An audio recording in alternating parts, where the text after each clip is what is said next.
Hi, hello, வணக்கம். ஒரு நல்ல விஷயம். எகிரி குதித்தவன் எல்லாம் கீழே விழுந்து விடுவான். அடங்கி போனவன் பசியை தீர்ப்பான். அதுக்குத்தான் ஆர்ப்பாட்டத்தை விட அடங்கி போனவன் தான் உயர்ந்தவன் என்று பெரியோர்கள் சொல்லியிருக்காங்க.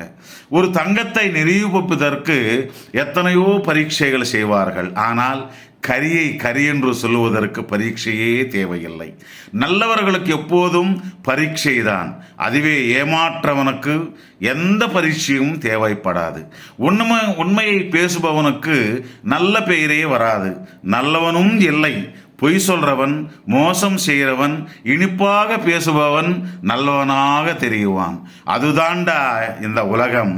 அதாவது கண்ணு தெரியாதவன் கோவிலுக்கு போய் ஆண்டவன் சன்னிதானத்திலே நின்று கும்பிட்டு கொண்டிருந்தான்.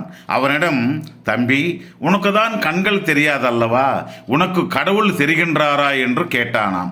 அதுக்கு அந்த பார்வையற்றவன், உங்களுக்கு கண் இருக்கிறது, ஆண்டவனை தரிசனம் செய்கிறார்கள், ஆனால் அவர் உங்களை பார்க்க மாட்டார். எனக்கு பார்வை இல்லை, ஆனால் அந்த கடவுள் கண்டிப்பாக என்னை பார்ப்பார், ஆசியும் கொடுப்பார். அதுதான் அவருடைய கருணை. நீங்க எத்தனை முறை தரிசித்தாலும் அவர் பார்வை உன் மேல விழுந்தால்தான் உன்னுடைய கோரிக்கை நிறைவேறும் நண்பா. எந்த கோவிலுக்கு போனாலும் நமக்கு நல்லது நடக்கவில்லை என்றால் அவர் பார்வை உன்மேல் விழவில்லை என்று தெரிஞ்சுக்கோ. இதுதான் உண்மை.